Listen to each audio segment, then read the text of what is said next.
ईशमीशान निर्वाण रूपम विभुम व्यापकम ब्रह्म वेद स्वरूपम निजम निर्गुणम निर्विकल्पम निरीहम चिदाकाशमाकाशवासं भजेऽहं निराकारमोङ्कार मूलं तुरीयं विराज्ञानगोतीतमीशं गिरीशं करालं महाकालकालं कृपालं गुणागार संसार पारं नतोऽहं तुषाराद्रिसङ्काशगौरं गभीरं मनोभूतकोटिप्रभा श्रीशरीरं स्फुरन्मौलिकल्लोलिनी चारुगङ्गा लसत्फालबालेन्दुकण्ठे भुजङ्गा चलत्कुण्डलं भ्रूसुनेत्रं विशालं प्रसन्नाननं नीलकण्ठं दयालं मृगाधीशचरमाम्बरं मुण्डमालं प्रियं शङ्करं सर्वनाथं भजामि।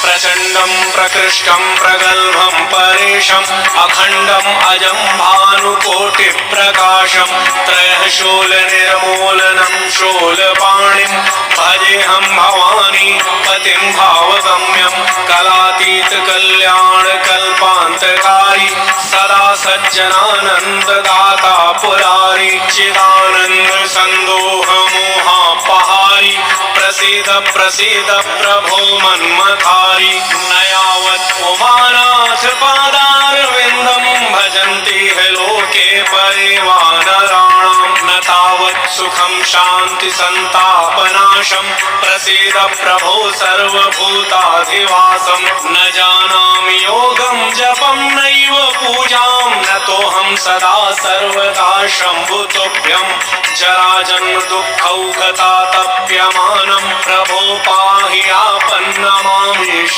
शम्भो।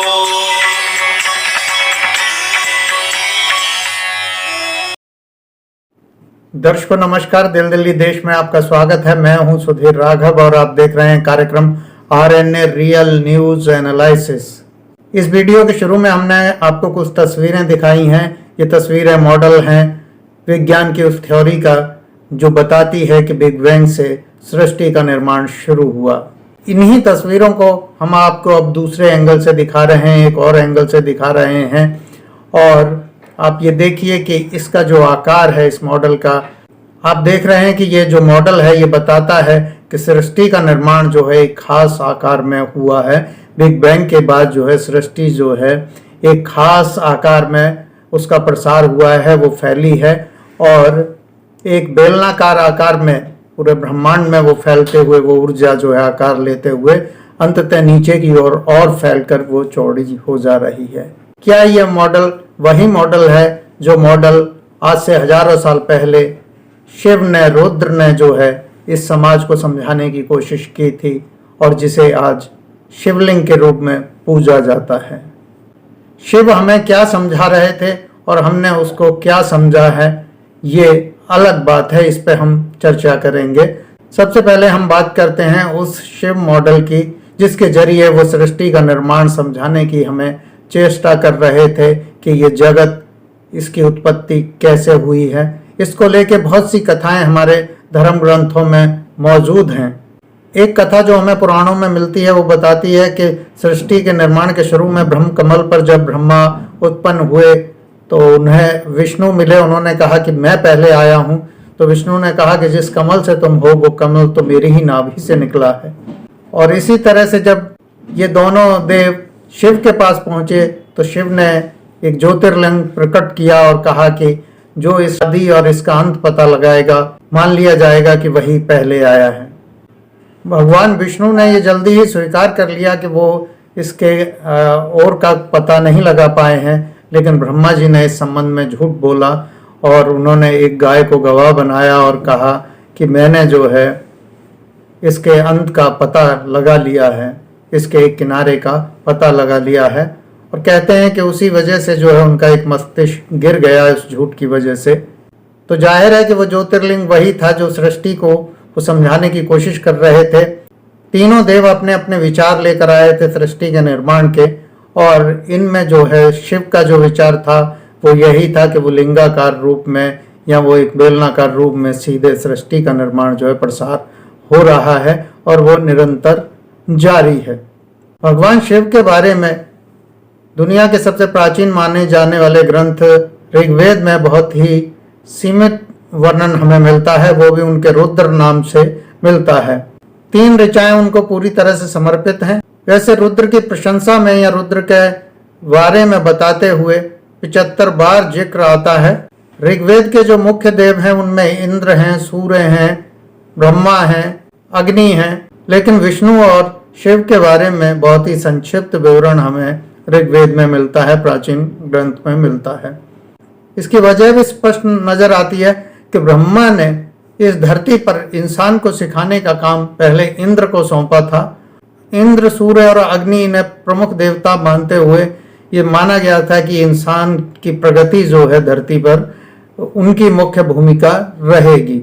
इसलिए ब्रह्मा ने जो पहला व्याकरण शब्द पारायण तैयार किया, जो भाषा इंसानों को सिखाने के लिए तैयार की, उसे सिखाने का काम इंद्र को सौंपा गया, मगर इंद्र खुद उसे पूरी तरह से नहीं बढ़ पाए और वो काम शिव ने पूरा किया। उन्होंने अपने डमरू से 14 सुर दिए, जिससे जो भाषा निकली, जो वर्ग पे उत्पन्न हुआ, सनकादि ऋषियों ने उसे इंसान मनुष्य को सिखाया और इस तरह से मनुष्य की पहली प्रगति शुरू हुई। तो मानव जाति के पहले शिक्षक और संरक्षक होने के रूप में शिव और उनके साथ साथ विष्णु लोकप्रिय होते हैं, और यही वजह है कि ये दोनों सफल होते हैं और पूजनीय बनते हैं। जबकि ब्रह्मा अपने काम में असफल होते हैं, इंद्र असफल होते हैं, उनका महत्व जो है समय के साथ कम होता जाता है। तो हम कह सकते हैं कि यही वजह है कि धर्म में जो है सबसे बड़ा महत्व शिव और विष्णु का बढ़ता जाता है और ब्रह्मा और इंद्र का शनै शनै कम होता है। यहाँ तक कि मानव समाज जो ब्रह्मा की पूजा को वर्जित मान लेता है और वो मान लेता है कि उनसे हम कुछ नहीं सीख सकते हैं। दूसरी ओर शिव जो सिखा रहे हैं उससे लगातार विकास होता है मानव जाति का। तो हम बात कर रहे थे शिवलिंग की, जिसे हम शिवलिंग कहकर पूजते हैं। वह शिव के द्वारा इंसान को दिया हुआ एक मॉडल है, जो मॉडल बहुत मेल खाता है विज्ञान के उस सिद्धांत से जिसे बिग बैंग की थ्योरी कहा जाता है। बिग बैंग की थ्योरी भी ये बताती है कि सृष्टि का निर्माण जो है एक विस्फोट से हुआ और विस्फोट के बाद जो ऊर्जा आकार लेते हुए निकली वो सीधे बेलनाकार रूप में आगे की ओर बढ़ी। आगे बढ़ते हुए उसका और प्रसार होता गया।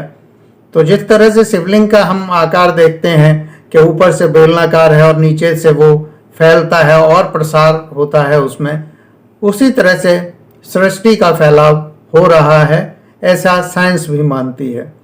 तो शिव ये बात हजारों साल पहले इंसानों को बताने की कोशिश कर रहे थे, मगर हम अपनी समझ के अनुसार उसे समझ पाए और हमने उसे समझने की जगह उसकी पूजा करना शुरू कर दिया। अगर इंसान शिव से उस मॉडल को पूरी तरह से समझ लेता तो आज इंसान जहाँ है वहाँ 2000 साल पहले होता, उसकी तरक्की 2000 साल 3000 साल पहले ही हो गई होती। जैसा कि तुलसीदास ने कहा है कि यद्यपि कही गुरु बारंबारा, समझ पड़ी कछु मत अनुसारा।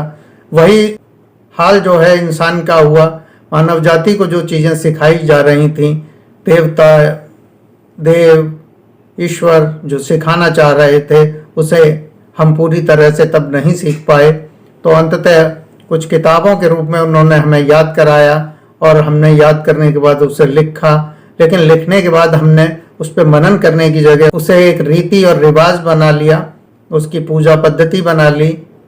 और जब किसी तटस्थ ने, तीसरे व्यक्ति ने उन ग्रंथों को पढ़ा, धार्मिक नज़रिए से अलग हटके पढ़ा, यूरोप के लोगों ने पढ़ा, तो उन्होंने उससे बहुत सारी खोज भी की। जब ये ज्ञान हमारे प्राचीन ग्रंथों का यूरोप पहुंचा तो उन्होंने उसे एक अलग नज़रिए से देखा। तब उन्होंने परमाणु, बिजली और अन्य तरह की खोजें शुरू हुई और जो भौतिक जगत है ये उसको बहुत बेहतर तरीके से समझाने का मॉडल था। तो क्या शिव द्वारा बनाया गया ये मॉडल इस भौतिक जगत को समझाने का एक बहुत ही सुंदर मॉडल नहीं था?